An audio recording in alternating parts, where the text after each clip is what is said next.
The bikers laughed at Maria's broken English as she served their coffee, calling her fresh off the boat. But when the Vampire King stepped through the diner door with 4 silent bodyguards, their mockery died in their throats. What they didn't know was that Maria was his lost daughter, and centuries of paternal rage were about to be unleashed. The fluorescent lights buzzed overhead like dying insects as Maria Delacroix wiped down the same sticky table for the 3rd time, her calloused hands trembling with exhaustion and something deeper she could never name. Rain streaked the neon-lit windows of the Blue Moon Diner, turning the outside world into a watercolor blur of headlights and street signs, while inside the air hung thick with the smell of grease and motor oil that seemed to cling to everything like a second skin. The jukebox in the corner crackled through another static-filled country song about lost love and broken dreams, but Maria barely heard it over the crude laughter erupting from Table 6, where the Iron Serpent's MC had been holding court for the past 2 hours. Tank, their leather-clad leader with arms like tree trunks and a beard that reached his chest, slammed his coffee cup down so hard the ceramic cracked, sending brown liquid splashing across the red vinyl booth. "Fresh off the boat," he sneered, his voice carrying across the nearly empty diner like a whip crack. "Hey, princess, you understand English or do we need to draw you pictures?" The other 4 bikers, Razor, with his knife scars and dead eyes, Diesel, whose massive frame dwarfed the booth, Crow with his tattoo-covered neck, and Venom with his gold teeth erupted into fresh waves of mocking laughter that made Maria's stomach twist into knots. She approached their table with the coffee pot clutched in both hands, her dark eyes fixed on the floor as she tried to block out their voices, tried to ignore the way her accent seemed to thicken whenever she was nervous or afraid. "I am sorry," she said softly, her Romanian inflection turning the words into something they found endlessly amusing. "Now please take a moment and subscribe to our channel and comment where you are watching from and what time is it. It is always fascinating to see where these stories get all around the world. Thank you. I bring you more coffee, yes." Tank's meaty hand shot out and grabbed her wrist, his fingers digging into her skin with enough force to leave bruises shaped like fingertips. "Speak American," he growled, his breath reeking of beer and cigarettes. "This is America, sweetheart. Learn the language or get out." Maria winced as his grip tightened, and for a moment something dark flickered behind her eyes, something that made the lights overhead flicker, and the temperature in the diner drop by several degrees. She had felt this before during her worst nightmares, the ones where shadows moved on their own, and voices called to her in languages she shouldn't understand, the ones where her reflection showed teeth too sharp and eyes that glowed like embers in the dark. The silver locket around her neck, the one memento from her childhood, that Brother Thomas had allowed her to keep, began to burn against her skin like a brand, the metal growing so hot she could smell her flesh searing beneath the thin chain. Tank noticed her flinch and grinned, showing teeth stained yellow from years of tobacco. "What's the matter, princess? Cat got your tongue. Maybe we should teach you some proper English words, the kind they don't teach in whatever backward country you crawled out of." The other bikers joined in with suggestions that made Maria's cheeks burn with shame, their voices rising over the rain that hammered against the windows like desperate fingers trying to get in. She pulled free from Tank's grip and stumbled backward, the coffee pot slipping from her hands and shattering against the checkerboard linoleum floor in an explosion of ceramic and scalding liquid. The sound seemed to echo in the sudden silence that followed, broken only by the steady buzz of the fluorescent lights and the distant rumble of thunder that might not have been thunder at all. The bikers were still laughing when the sound reached them, a low rumble that vibrated through the diner's foundation, like the heartbeat of some massive underground creature. It was 11:52 p.m. when the motorcycle engines roared to life outside, but these weren't the familiar growl of the Iron Serpent's choppers. This was something else entirely, something that made the windows rattle in their frames and sent a chill down Maria's spine that had nothing to do with the October night. Even Tank's laughter died in his throat as the sound grew closer, and when the engines cut off, the silence that followed was so complete it felt like the world had stopped breathing. The diner's door chime, a cheerful little bell that had announced countless customers over the years, rang out with a tone that sounded less like welcome and more like a death knell. Maria looked up from where she knelt among the shards of broken ceramic, her hands still bleeding from trying to clean up the mess, and saw him framed in the doorway like a figure from her darkest dreams. He was tall, easily 6 feet 4 inches, with an ageless face that could have been 30 or 300, his silver-streaked black hair swept back from a forehead that bore no lines, despite the ancient weight in his ice-blue eyes. The tailored charcoal coat he wore probably cost more than the Blue Moon diner made in a month. Its fabric so perfectly cut, it seemed to flow around him like liquid shadow, and beneath it, Maria caught glimpses of a white shirt that was crisp enough to cut glass, and a tie the color of fresh blood. 4 men followed him inside, moving with the fluid grace of predators who had never known what it meant to be prey. Victor stood to his left, blonde hair catching the fluorescent light like spun gold, his Nordic features carved from granite and eyes the color of winter skies. Mikhail flanked the right side, his face a map of scars that told stories of violence survived, his Russian accent thick as honey when he spoke in low tones to his companions. Chen remained silent as always, his slight frame deceptive in the way of coiled springs, dark eyes that missed nothing as they swept the diner with professional assessment. Gabriel brought up the rear, his dark skin gleaming like polished mahogany under the harsh lights, kind eyes that somehow made the violence lurking beneath seem even more terrifying. The stranger's reflection caught in the rain-streaked window behind him, but there was something wrong with it, something that made Maria's vision blur as she tried to focus. The image seemed to waver, like heat shimmer rising from summer asphalt, as if the glass couldn't quite decide what it was supposed to show. Tank and his crew had gone silent, their earlier bravado evaporating like steam as some primal part of their brains recognized a predator far more dangerous than they could ever hope to be. The smell hit them then, something ancient and dark that spoke of old graves and older hungers, something that made their hands shake and their hearts race with terror they couldn't name. Razor's knife, the one he was never without, fell from nerveless fingers to clatter against the floor. Diesel's massive frame seemed to shrink in on itself as he pressed back against the vinyl booth. Crow's tattoos seemed to writhe in the shifting light, and Venom's gold teeth chattered like castanets in a mouth gone suddenly dry. The stranger's ice-blue gaze swept the diner with casual indifference, taking in the broken coffee pot, the cowering bikers, the frightened waitress kneeling among the wreckage, and when those ancient eyes finally settled on Maria, something shifted in the air itself, as if reality had taken a sharp left turn into territory that didn't appear on any map. The temperature dropped another 10 degrees, and somewhere in the distance, thunder rolled across the sky like the laughter of forgotten gods. When Cassius's ice-blue eyes locked onto Maria's face, the recognition that hit him was like taking a silver blade straight through the heart, a pain so sharp and sudden it nearly brought him to his knees after 3 centuries of searching through every shadow and whisper across the globe.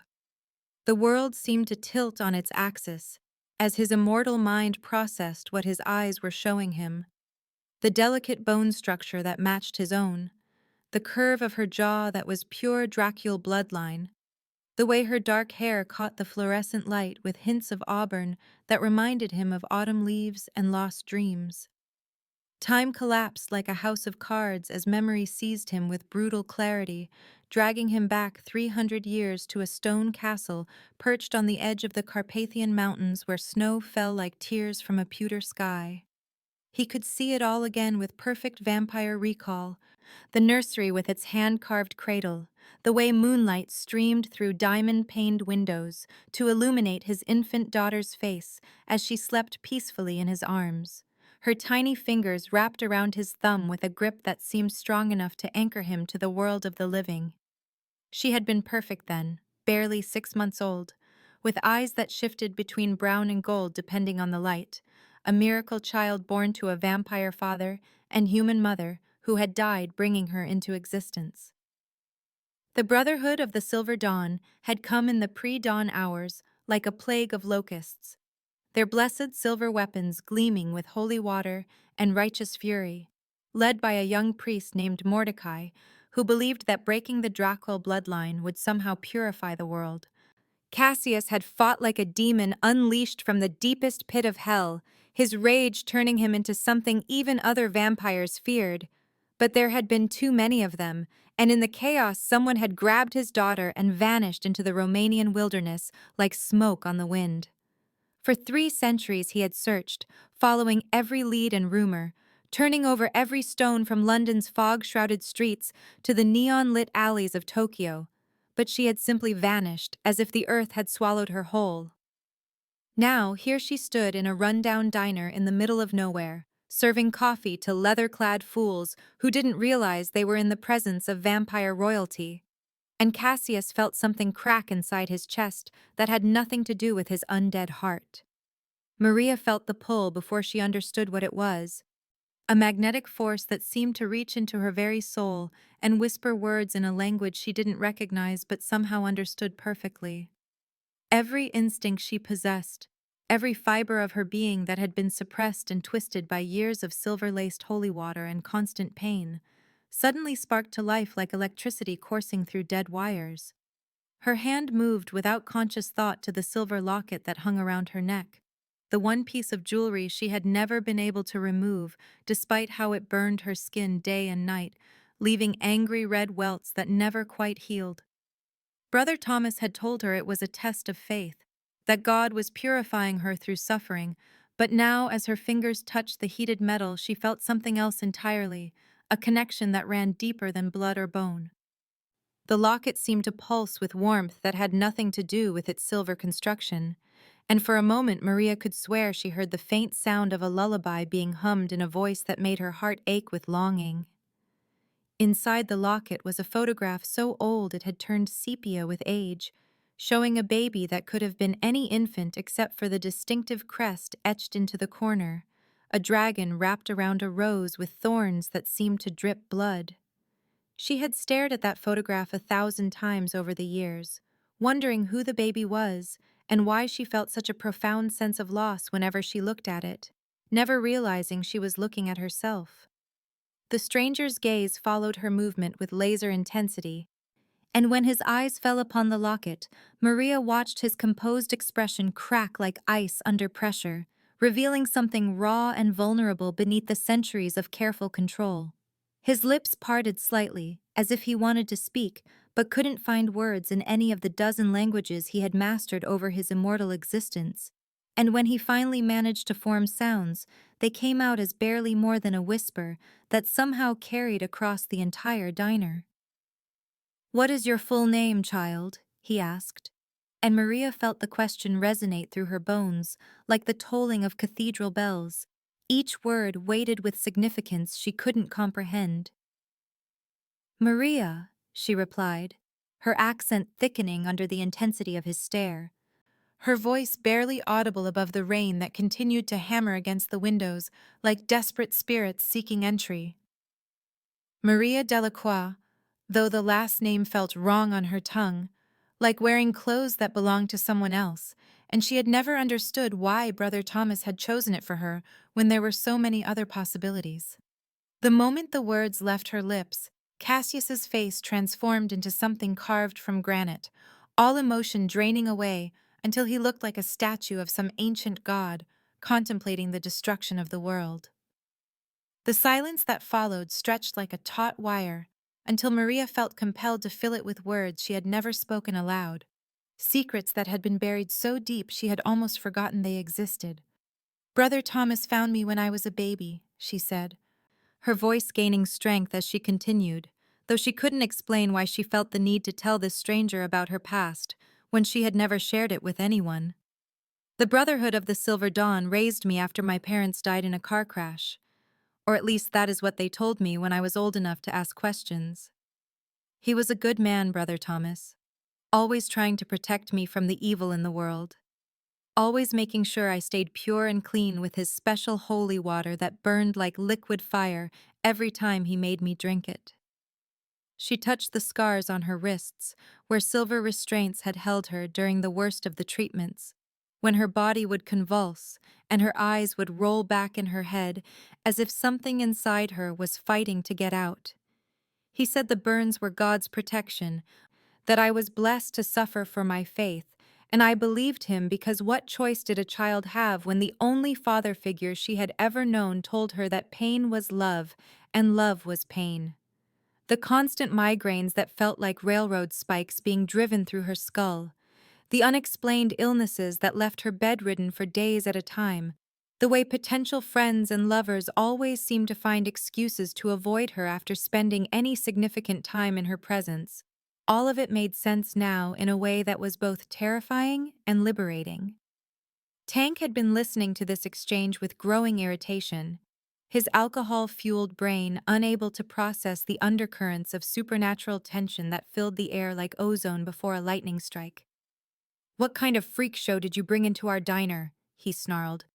pulling a switchblade from his boot with movements made clumsy by beer and misplaced bravado, the blade catching the fluorescent light as he waved it in Maria's direction. "First, we got to deal with little Miss Foreign Exchange student here, and now we got some weirdo in an expensive coat thinking he owns the place." The temperature in the diner dropped so suddenly that frost began forming on the windows, and when Cassius turned his attention to the biker leader, his eyes had gone from ice blue to something darker and infinitely more dangerous. The air itself seemed to thicken with malevolent energy, pressing down on everyone present like the weight of deep ocean water. And Victor stepped forward with fluid grace that belonged more to apex predators than anything remotely human. Tank's knife hand froze mid-swing, as if time itself had stopped, his muscles locked in place by a power that transcended the physical world, and the switchblade clattered harmlessly to the floor while his fingers remained curled around empty air. The moment Tank's frozen hand released the switchblade, something inside Maria's mind snapped like an overstretched rubber band, and the carefully constructed dam that had held back 3 centuries of suppressed memories burst apart in a torrent of images and sensations that sent her crashing to her knees among the scattered ceramic fragments. She could see it all now with crystalline clarity that cut through her consciousness like shattered glass. The stone castle with its towering spires reaching toward a star-drunk sky. The nursery where moonlight painted silver patterns on hand-carved walls, and the moment when strong arms that smelled of sandalwood and ancient secrets had held her close, while a voice like distant thunder hummed lullabies in languages older than recorded history. The Brotherhood had come like a plague of righteous locusts, their silver-blessed weapons gleaming with holy water and fanatical purpose, led by a young priest whose eyes burned with the kind of zealotry that could justify any atrocity in the name of a greater good. She remembered being torn from those protective arms, her infant cries echoing through corridors that had stood for 1,000 years, carried away into a night that tasted of snow and desperation, while behind her the sounds of battle raged like the end of the world itself. Brother Thomas had been kind in his own twisted way, believing with absolute conviction that he was saving her soul by drowning her true nature in silver-laced holy water that burned through her veins like liquid fire, telling her again and again that the pain was God's love made manifest, that the monsters in her dreams were just childhood fears that would fade with proper faith and endless suffering. Years of treatments designed to suppress what she was. Decades of being told that her nightmares of castles and blood were just the fevered imaginings of a traumatized mind. Centuries of suppressed power fighting against chains forged from blessed silver and misguided compassion. All of it crashing down on her consciousness like an avalanche of revelation that threatened to bury her beneath the weight of stolen identity. Her brown eyes flashed crimson for an instant, the color spreading outward from her pupils like drops of blood in clear water. And when she opened her mouth to scream, her canine teeth had sharpened into something that belonged more to predators than prey. The supernatural strength that had always lurked beneath her human facade surged through her muscles like electricity through copper wire. and the silver locket that had tortured her for so many years finally burned through its chain, with a sound like sizzling bacon. The heated metal hitting the linoleum floor, where it shattered into a dozen pieces that released decades of pent-up mystical energy in a burst of crimson light that made the fluorescent bulbs overhead explode in showers of sparking glass. Cassius watched his daughter collapse with an expression that could have been carved from tombstone marble, 3 centuries of grief and rage crystallizing into something cold and purposeful that made the air around him shimmer with barely contained power. The hunt for his lost child was finally over, but the hunt for those who had taken her from him was just beginning, and every fiber of his immortal being sang with the prospect of the vengeance he would visit upon anyone who had caused her even a moment of pain. The Brotherhood of the Silver Dawn would burn for what they had done, their precious temples reduced to ash, and their holy warriors scattered to the winds like the worthless dust they were. But first, he had to ensure his daughter's safety and help her through the transformation that was even now reshaping her from the inside out. Tank, still frozen in place by Victor's supernatural influence, watched in growing terror as the waitress he had been tormenting underwent changes that his alcohol-addled brain couldn't process, her pale skin taking on an otherworldly luminescence, while her dark hair seemed to move in a breeze that existed only around her transformed form. The biker's primitive survival instincts finally broke through his paralysis with enough force to shatter Victor's hold, and with a roar of pure animal fury, he lunged toward Maria with his hands outstretched like claws, perhaps thinking he could somehow stop what was happening, or maybe just acting on the kind of mindless aggression that had defined his entire worthless existence. It was the last mistake he would ever make, because Victor moved like liquid shadow given form, crossing the distance between them in less time than it takes a human heart to beat, his hand closing around Tank's wrist with enough pressure to snap bone like dried kindling. The sound that followed was wet and organic, the distinctive crack of Radius and Ulna breaking under supernatural strength, followed immediately by Tank's scream of agony as he realized his knife hand would never work properly again. Razor and Diesel started to move toward their fallen leader, but Mikhail and Chen flanked them with movements so fluid they seemed choreographed, while Gabriel positioned himself between the bikers and the exit with the casual grace of someone who had done this dance 1,000 times before. The Iron Serpents had entered the Blue Moon Diner as predators looking for easy prey, but they were about to learn the difference between wolves and sheep the hard way. Cassius crossed to where Maria lay unconscious among the scattered remains of her shattered locket, kneeling beside her trembling form with a reverence usually reserved for religious artifacts, his cold hand coming to rest on her fevered forehead with the gentleness of someone who had waited 3 centuries for this single moment of contact. The instant their skin touched, the blood connection that had been severed so long ago blazed back to life like a bonfire in the darkness, and both father and daughter were swept into a shared vision that played out behind their closed eyes with the vivid intensity of lived experience. They relived that terrible night when the Dracal stronghold had fallen, watching through doubled perspective as the Brotherhood's assault unfolded with military precision, silver-armored warriors pouring through breached walls, while their leader, a young priest named Mordecai, whose eyes burned with fanatical purpose, directed the attack with the cold efficiency of someone who viewed vampire extermination as holy work. Through the vision, they experienced again the moment of separation, Cassius fighting desperately against overwhelming odds, while his infant daughter was spirited away into a Romanian winter that seemed determined to swallow all traces of warmth from the world, her cries echoing through his immortal memory like daggers made of sound. The vision shifted and changed, showing flashes of Maria's human life through the filter of recovered memory, years of painful treatments administered by Brother Thomas, who genuinely believed he was saving her soul, decades of suppressed power fighting against mystical restraints that grew stronger with each passing year, the constant ache of something vital missing from her existence that she could never quite identify or understand. When Maria finally opened her eyes, the brown irises had been replaced by crimson flames that seemed to dance with inner fire, and for the first time in her life, she felt complete, as if puzzle pieces that had been scattered across centuries had finally clicked into their proper places. Her reflection in the broken window showed a face that was recognizably hers, but transformed, the sharp angles of her cheekbones more pronounced, her skin pale as moonlight, her lips fuller and darker as if stained with wine or something richer and more vital. "I searched for you for 3 centuries," Cassius whispered, his voice carrying the weight of every sleepless day and nightmare-haunted evening he had endured since her disappearance.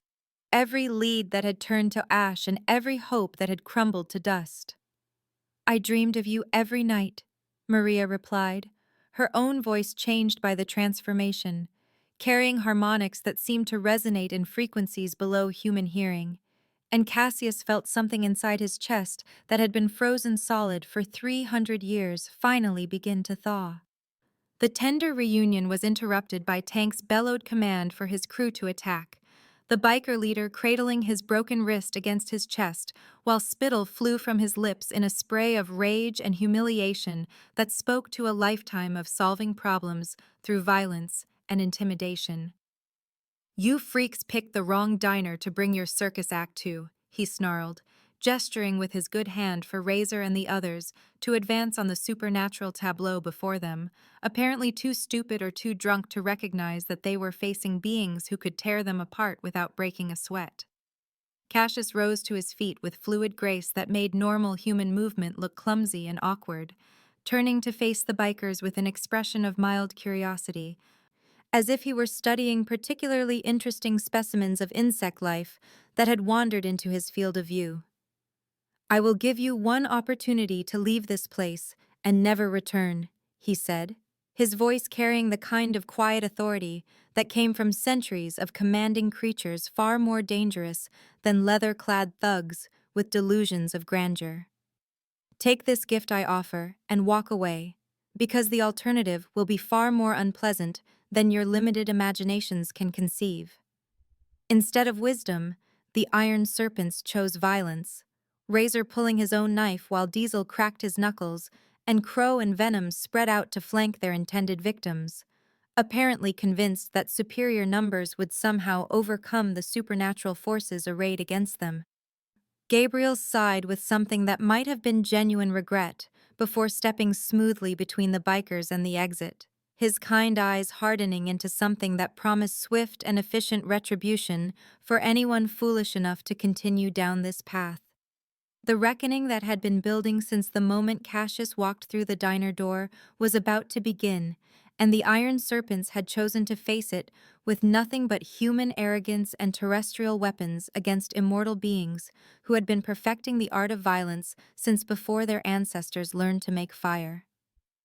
The confrontation between the iron serpents and Cassius's bodyguards was about to begin when the diner's windows exploded inward in a cascade of silver-blessed glass that cut through the air like deadly confetti, followed immediately by the thunder of combat boots on wet pavement and the distinctive metallic click of weapons being readied for battle.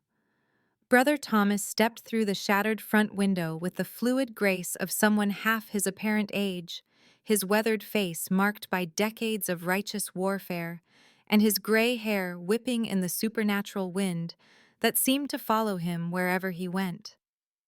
Behind him came a dozen members of the Brotherhood of the Silver Dawn, their modern tactical gear a stark contrast to the medieval crosses that adorned their bulletproof vests, each one carrying weapons that gleamed with blessed silver and radiated the kind of holy power that made even ancient vampires feel uncomfortable. Maria felt her newly awakened vampire senses recoil from the hunters as if they were walking manifestations of everything she had been taught to fear. But beneath that instinctive revulsion was something far worse, the crushing realization that the man who had raised her, the closest thing to a father she had ever known, had tracked her down not out of love or concern, but for reasons that made her stomach twist with a betrayal so profound it threatened to shatter her already fragmented psyche. "Brother Thomas," she whispered, her voice carrying a note of desperate hope that maybe this was all some terrible misunderstanding, that the man who had sung her to sleep during nightmares and bandaged her wounds after the worst treatments was somehow here to help rather than harm. The elderly priest's eyes, once warm with what she had believed was genuine affection, now burned with the cold fire of absolute certainty, and when he spoke, his words carried the weight of decades spent preparing for this exact moment. "Maria, my dear child," he said, his voice carrying across the diner like a funeral bell, "you have finally served your true purpose, though I confess, I had hoped it would take less time for your father to find you." The Blue Moon Diner transformed into a battleground as hunters with silver bullets faced off against vampires whose supernatural speed made them appear to teleport from one position to another, the air filling with the acrid smell of blessed gunpowder and the metallic tang of spilled blood as combat erupted with the sudden violence of summer lightning. Maria found herself caught between two impossible choices, torn between protecting the father she had just discovered and the holy man who had raised her from infancy, her newly awakened vampire instincts warring with 22 years of human conditioning that told her brother Thomas was good and vampires were evil incarnate.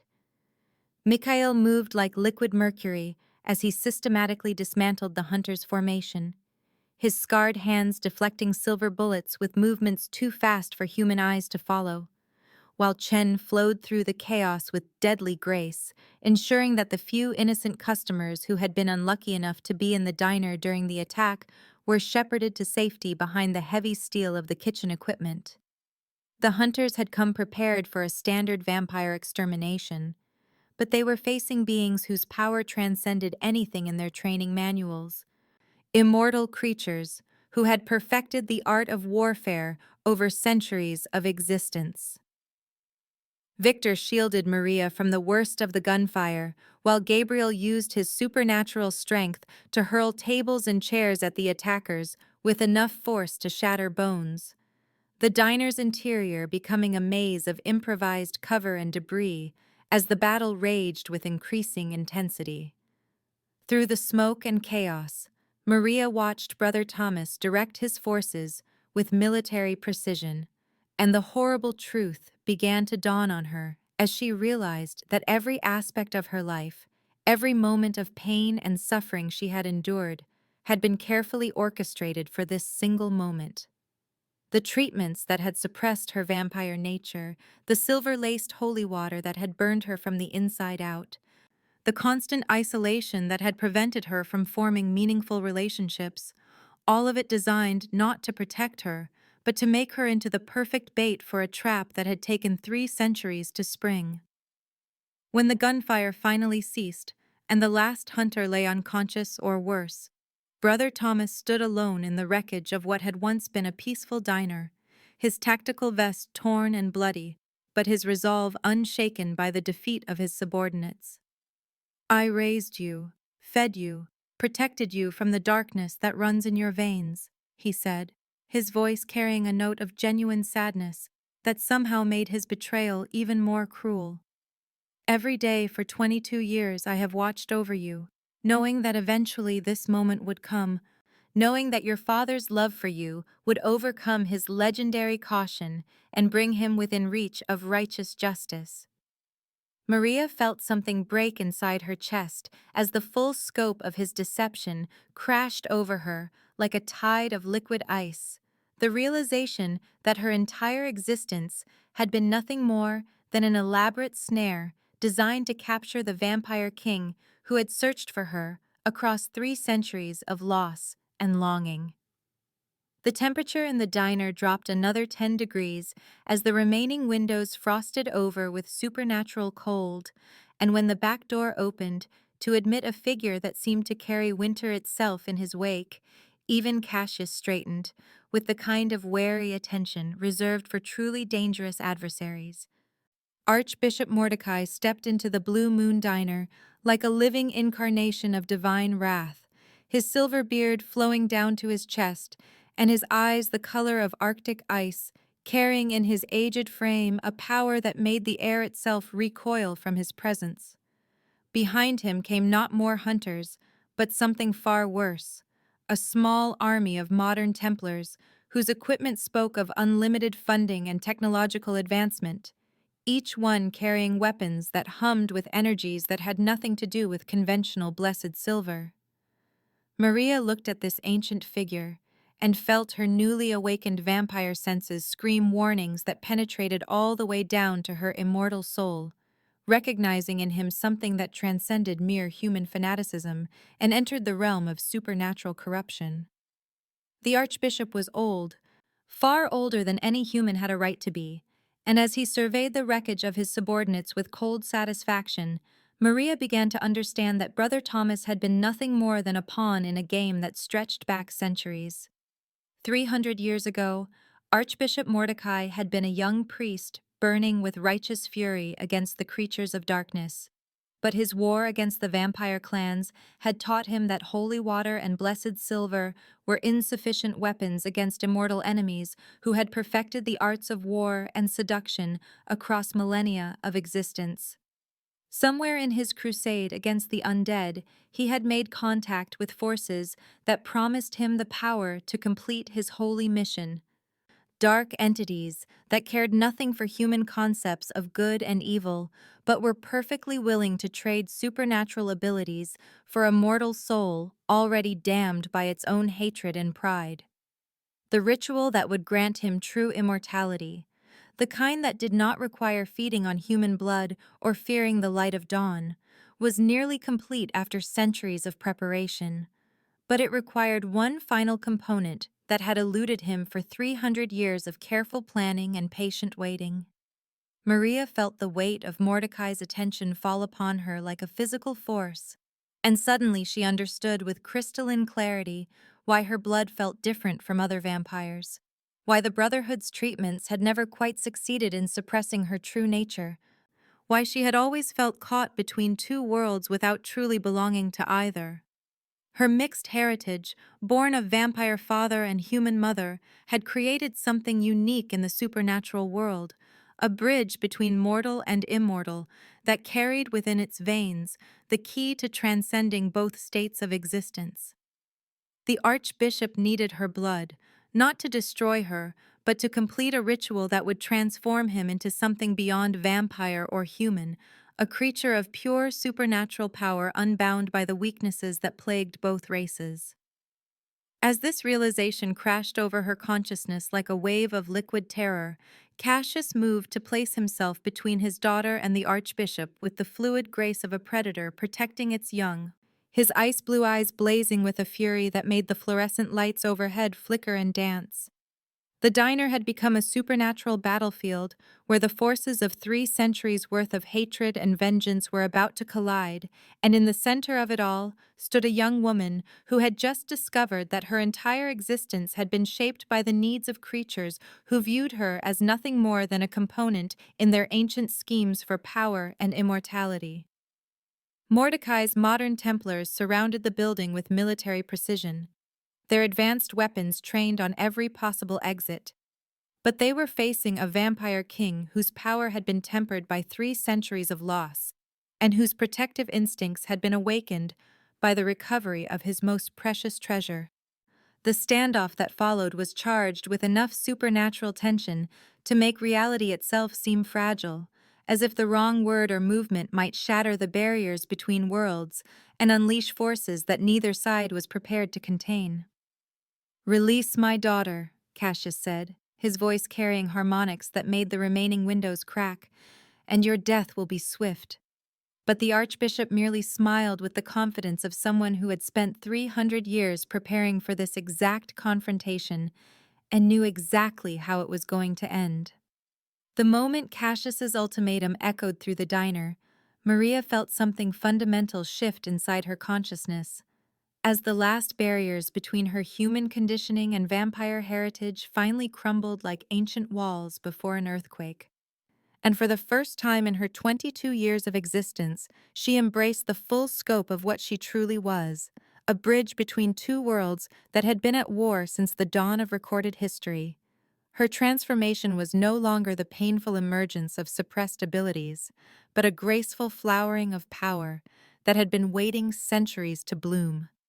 Her newly crimson eyes taking in details that her human vision had never been able to perceive, while her enhanced hearing sorted through the rapid heartbeats of terrified hunters and the whispered prayers of Archbishop Mordecai's Templars.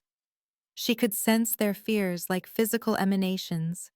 taste their doubt and uncertainty in the air itself. And when she reached out with abilities she was only beginning to understand,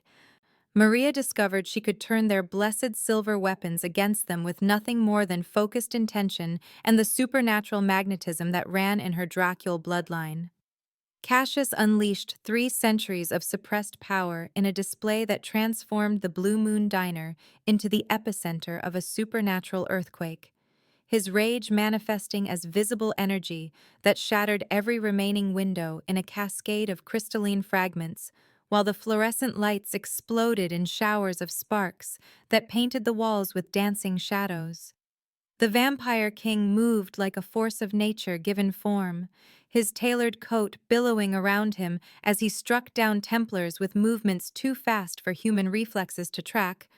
each gesture calculated to disable rather than kill, because even in his fury he remembered that his daughter was watching, and he wanted her to see strength rather than mindless slaughter. Victor, Mikhail, Chen, and Gabriel revealed their true purpose as they fought with coordinated precision that spoke of centuries of training together, each representing a different vampire bloodline that had sworn fealty to the Dracul family and spent 300 years searching for their lost princess, their loyalty transcending mere duty to become something approaching religious devotion. Victor channeled the ice-cold fury of the Nordic clans, his blonde hair whipping around a face that could have been carved from glacier ice as he systematically dismantled the hunter's formation with techniques perfected during the Viking raids of 1,000 years past, while Mikhail brought the brutal efficiency of the Russian covens to bear against enemies who had never faced opponents who treated warfare as an art form rather than a mere necessity. Chen moved through the chaos with the deadly grace of the Eastern bloodlines, his slight frame concealing strength that could snap steel, while Gabriel represented the African covens, whose power was rooted in magic older than written language, his kind eyes hardening into something that promised swift justice for anyone who threatened the daughter of his king. Brother Thomas watched the systematic destruction of his forces with growing horror,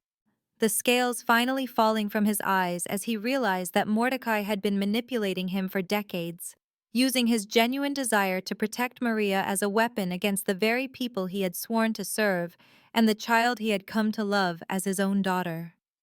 The elderly priest's weathered hands shook as understanding crashed over him like a tide of liquid remorse, and when he saw Mordecai's Templars preparing to launch silver-tipped rockets that would collapse the entire building regardless of innocent casualties, Thomas made the kind of choice that defined the difference between true faith and blind fanaticism. "Maria," he called out over the sounds of supernatural combat, his voice carrying the weight of 22 years of complicated love and misguided protection. "I was wrong about everything, and I pray someday you can find it in your heart to forgive a foolish old man who thought he was doing God's work when he was really serving something far darker."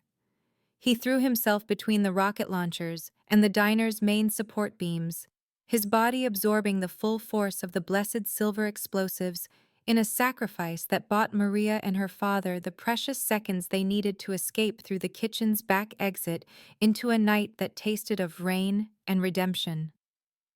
Thomas collapsed among the wreckage with silver fragments embedded in his chest like fallen stars,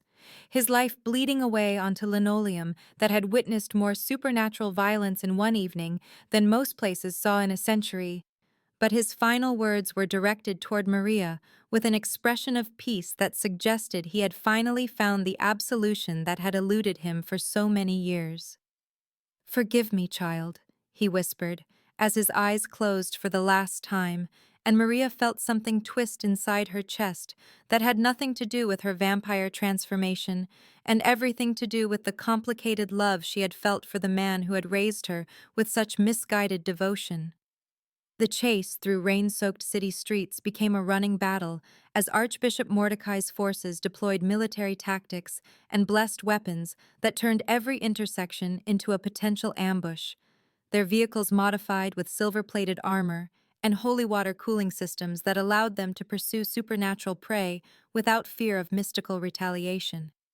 Maria ran beside her father with newfound grace that made her human clumsiness seem like a half-remembered dream, her enhanced senses picking up the hunter's positions blocks before they came into view, while her inherited speed allowed her to keep pace with a vampire king whose power had been refined by centuries of necessity and loss. Cassius led her through back alleys and abandoned buildings with the confidence of someone who had spent lifetimes learning to navigate hostile territory. But even his ancient cunning was being tested by an enemy who had spent 3 centuries preparing for this exact pursuit and knew every possible escape route through the urban maze. Behind them, Mordecai rode in an armored vehicle that hummed with supernatural energies, his aged form no longer concealing the true nature of what he had become through his centuries of bargaining with dark forces that cared nothing for human concepts of morality or restraint. The young priest, who had once burned with righteous fury against creatures of darkness, had been consumed from within by powers that transformed him into something that was neither fully human nor completely demonic. A hybrid abomination that carried the worst aspects of both natures while retaining none of their redeeming qualities. His skin had taken on a translucent quality that revealed the dark veins beneath, pulsing with energies that belonged more to nightmare than reality. And his eyes had become windows into dimensions where concepts like mercy and compassion were viewed as weaknesses to be exploited rather than virtues to be celebrated. The chase led them through a city that seemed to recoil from their passage, streetlights flickering and going dark, as supernatural forces beyond mortal comprehension clashed in a running battle that threatened to tear holes in the fabric of reality itself. Their flight ended at the ruins of an abandoned cathedral that had been built on ground that was old when the first stones of Rome were laid, its Gothic spires reaching toward storm clouds that seemed to part around its consecrated bones like water around a ship's prow. Maria felt recognition wash over her as they approached the massive doors that hung askew on hinges, corroded by centuries of rain and neglect, her recovered memories showing her this place as it had been 22 years ago when a terrified infant had been brought here for the blessing ceremony that had become a curse. This was where Brother Thomas had first administered the silver-laced holy water that suppressed her vampire nature, where the chains that bound her true self had been forged with good intentions and tragic ignorance, and where Archbishop Mordecai had planted the mystical seeds that would eventually allow him to track her anywhere in the world. The cathedral's interior was a maze of broken pews and shattered stained glass windows that painted the floor with fragments of colored light. But beneath the decay, Maria could sense something else, a presence that had been waiting in the shadows for decades, with the patience of something that no longer measured time in human terms. Cassius moved to place himself between his daughter and whatever lurked in the cathedral's depths. But his love for Maria made him reckless in a way that 3 centuries of careful survival had never prepared him for. And when Mordecai's voice echoed through the ruined nave with the authority of someone accustomed to having his commands obeyed without question, the vampire king hesitated for just a moment too long. "Bring me the girl," Mordecai commanded from somewhere within the shadows that seemed to move independently of any light source, "and I will grant you both a swift death rather than the eternal torment I have prepared for those who oppose the will of forces beyond your comprehension." Maria felt the weight of choice settling on her shoulders, like a mantle made of lead, torn between the human upbringing that urged her toward mercy and forgiveness, and the vampire nature that demanded justice for centuries of manipulation and betrayal. The final gambit revealed itself as spotlights blazed to life throughout the cathedral, illuminating not only Mordecai's transformed figure standing before the ruined altar, but also dozens of innocent civilians who had been taken from their homes and chained to the pillars as insurance against supernatural retaliation. Their terrified faces a reminder that the Archbishop's evil extended far beyond the supernatural world into the realm of ordinary human suffering. The spotlights that illuminated the ruined cathedral revealed Archbishop Mordecai standing before an altar that had been defiled with symbols carved from materials that hurt to look at directly. His transformed figure no longer bothering to maintain the pretense of humanity as dark veins pulsed beneath translucent skin, and his eyes burned with fires that belonged to dimensions where pain was currency and suffering was worship. The innocent civilians chained to the Gothic pillars around the nave included families with small children, elderly couples who had been dragged from their homes, teenagers whose only crime had been walking past the wrong alley at the wrong time, all of them gagged and bound with silver chains that would prevent any vampire rescue attempt from succeeding without causing massive casualties. Maria looked at their terrified faces and felt the weight of responsibility settle on her shoulders like a crown made of thorns. Understanding with crystalline clarity that Mordecai had chosen his hostages specifically to exploit the human compassion that 22 years of Brother Thomas's teaching had instilled in her, despite all the supernatural power now flowing through her veins. Cassius reached for her arm with desperate intensity, his ancient eyes pleading with her not to make the sacrifice that honor and mercy demanded. But Maria had already made her choice based not on vampire pragmatism or human sentiment, but on something deeper that transcended both natures and spoke to the core of who she had chosen to become. She stepped forward into the ritual circle that Mordecai had prepared with 3 centuries of malevolent patience, her feet carrying her across stone floors that had been consecrated with the blood of innocents and decorated with silver inlays that burned against her supernatural senses like brands pressed against naked flesh. The Archbishop smiled with satisfaction that transformed his already hideous features into something that belonged in the deepest circles of hell. Convinced that his long game had finally reached its triumphant conclusion, and that the mixed blood he needed for immortality was walking willingly into his grasp. The ritual circle blazed to life the moment Maria crossed its threshold, ancient symbols carved into the cathedral floor, glowing with power drawn from sources that predated human civilization. But instead of draining her vampire heritage as Mordecai had intended, the mystical energies began to resonate with something far deeper and more powerful than even the Archbishop had anticipated in his centuries of careful planning.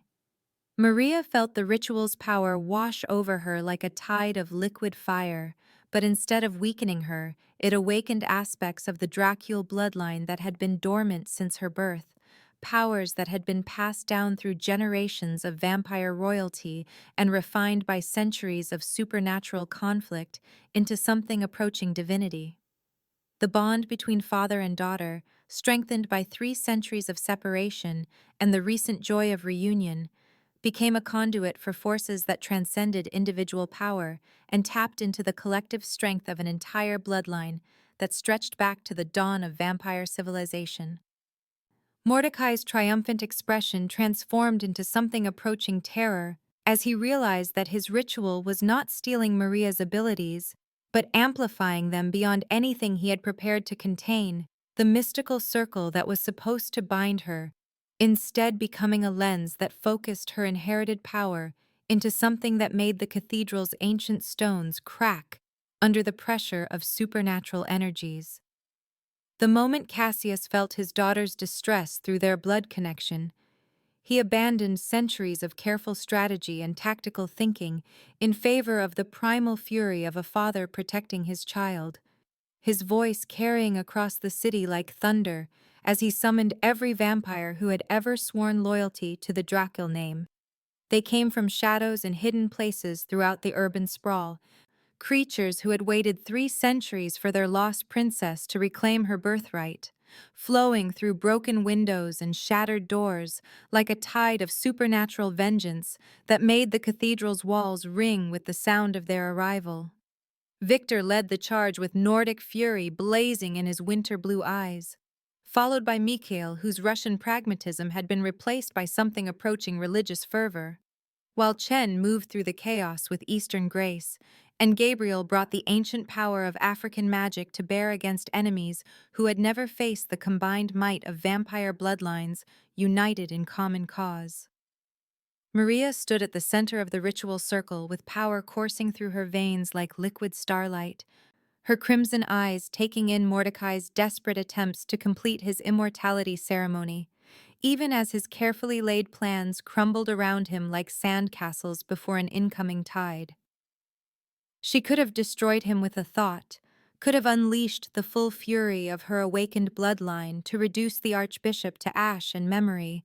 but 22 years of Brother Thomas's teachings about mercy and redemption had left their mark on her supernatural nature in ways that even vampire transformation couldn't completely erase.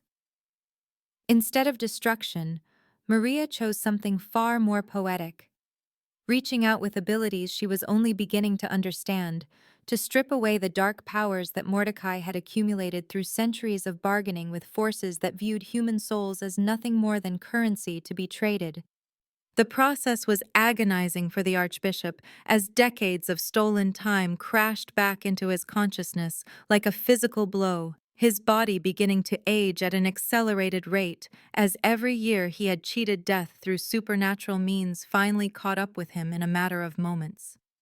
His silver beard turned white and then fell out in clumps, his skin wrinkling and sagging as muscle mass evaporated and bone density decreased until he resembled nothing so much as a mummy that had been exposed to desert winds for too many seasons.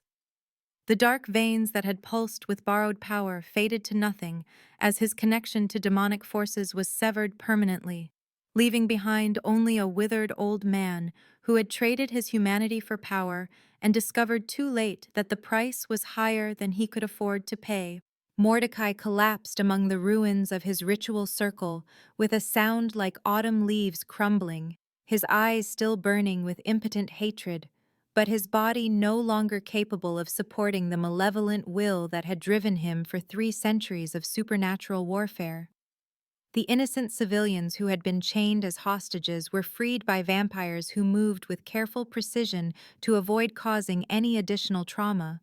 their silver bonds dissolved by Maria's power until nothing remained but ordinary metal that posed no threat to supernatural rescuers who treated human life with the reverence appropriate to something fragile and precious. 3 months later, the autumn sun streamed through floor-to-ceiling windows of Sanguine, the upscale restaurant that Maria and Cassius had opened together in the heart of the city's cultural district. Its interior decorated with a careful blend of contemporary elegance and subtle Gothic influences that spoke to both their refined tastes and supernatural heritage. Maria moved between tables with the grace that had replaced her former clumsiness, no longer the exhausted waitress who jumped at shadows, but a confident young woman who had learned to balance both sides of her nature in ways that enhanced, rather than diminished, her essential humanity. The restaurant served as more than just a business venture. It had become a sanctuary for supernatural beings who needed help finding their place in a world that barely acknowledged their existence,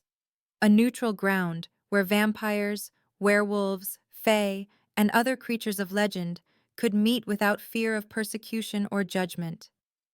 Victor ran security with the efficiency that came from centuries of protecting vampire royalty, his Nordic features softened by genuine contentment as he ensured that both supernatural and human patrons could dine in peace without worrying about ancient feuds or territorial disputes.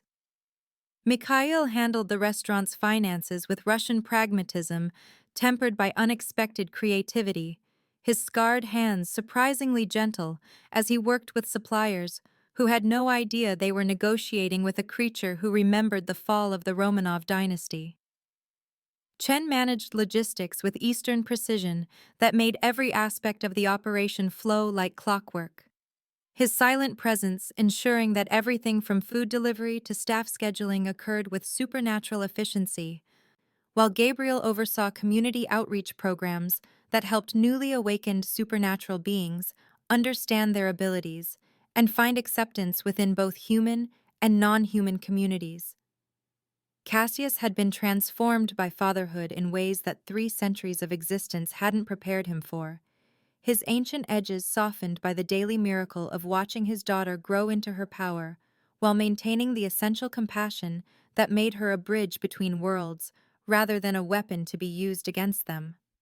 He was learning to navigate the complexities of the modern world with the same determination he had once applied to medieval warfare, trading his traditional formal wear for contemporary business suits while maintaining the aristocratic bearing that marked him as vampire nobility. Even the Iron Serpents had found redemption through supernatural intervention, Tank and his crew now working construction jobs that allowed them to channel their aggressive tendencies into useful productivity, while the memory of that night at the Blue Moon Diner served as a constant reminder that there were forces in the world far more dangerous than anything they had previously encountered. The bikers had learned respect through a combination of supernatural fear and Maria's unexpected mercy, their former leader's permanently damaged wrist serving as a physical reminder that actions had consequences even when those consequences were tempered by forgiveness. As evening approached and the last customers finished their meals, Maria and Cassius stood together in the restaurant's doorway watching the sunset paint the city skyline in shades of gold and crimson that reminded them both of eyes that had learned to see beauty in darkness and light alike. The dawn no longer held terror for them, as it had for so many centuries, their love having created something stronger than any supernatural weakness,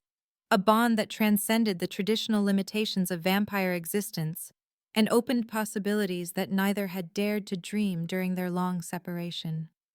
A messenger arrived, just as the first stars became visible in the darkening sky, carrying an envelope addressed in elegant script to Princess Dracul. The return address indicating that word of Maria's existence had reached other supernatural courts, whose rulers were curious to meet the daughter of the vampire king who had managed to unite human compassion with supernatural power in ways that promised to reshape the hidden world's understanding of what was possible when love conquered fear and mercy proved stronger than vengeance.